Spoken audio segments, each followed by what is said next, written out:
We have some big moves being made here on the world stage, this time between Venezuela and Russia. And as I stated before, Venezuela is key when it comes to the Americas and what is going to happen here in terms of global war here on this world stage. And I've also talked about the chaos that has been kicked up by design in the streets of Venezuela throughout the past few years, or for quite some time.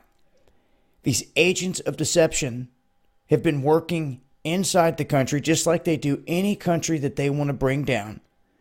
They try to stir up and pay people on the ground to get into these factions that will rise up against the opposition or whoever they want out of power, so they can then come in and put their chosen puppet into position.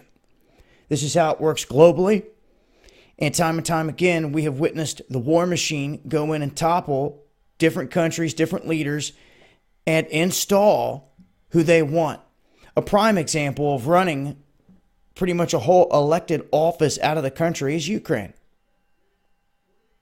And it wasn't Russia that did it. They all ran into Russia. So who did it? You already know who did it. But here on the world stage, they don't want to talk about that. You see, but that's how it works. See, in Venezuela, it is kind of a gatekeeper to getting further into South America, and plus they sit on a trove of oil reserves. Russia knows this, and strategically, Russia has positioned themselves once again as being a key player, especially in throwing a lifeline now to Venezuela. Venezuela is $3.2 billion in outstanding obligations here, on the brink of total default, and Russia has basically just engineered a 10-year plan of loans for them, meaning that they don't have to give them any money really for the first 6 years. There's minimal payments over the first 6 years, which means Russia is expecting to get a bulk of its money 6 years from now, after 6 years from now, from Venezuela. You're talking $3.15 billion.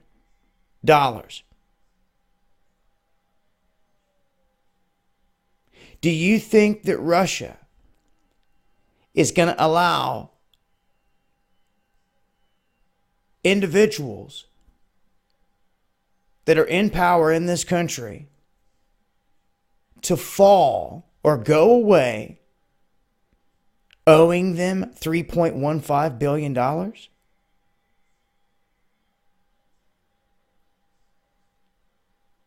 This is a huge move, in my opinion. Venezuela done followed suit and jumped on board with China and with Russia to trade in not the U.S. petrodollar anymore, but in the Chinese currency. The only reason I think there hasn't been bigger war breakout sooner is because there's just so many of the things going on. Our troops are spread thin across the globe, and they've dropped threats about military action in Venezuela. I'm going to say it now.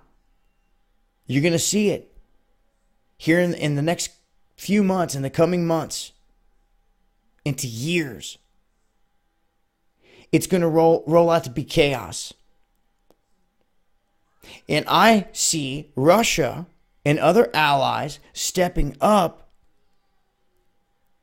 militarily to back them and support them on their turf. Because now it's an asset. They have them right in the palm of their hand. There's no other details to this loan. So if they gave them $3.15 billion, you have to imagine they're making a boatload in interest. Therefore, this gives them the control. The ball is in their court. And then backed with China and deals with China, you're now talking about the Russian and Chinese forces entering Venezuela in a future military situation to defend the guys they have deals with, that they want in power. You see? So everything that's going on with Maduro right now is something to pay attention to, in my opinion. So, as things change, as always, I'll continue to update. But this is something to watch here, these deals that are going on between Venezuela, Russia, China, and others, because Venezuela is key. And I really do see things heating up here sooner than later. I'll leave a link. It's Badabu7.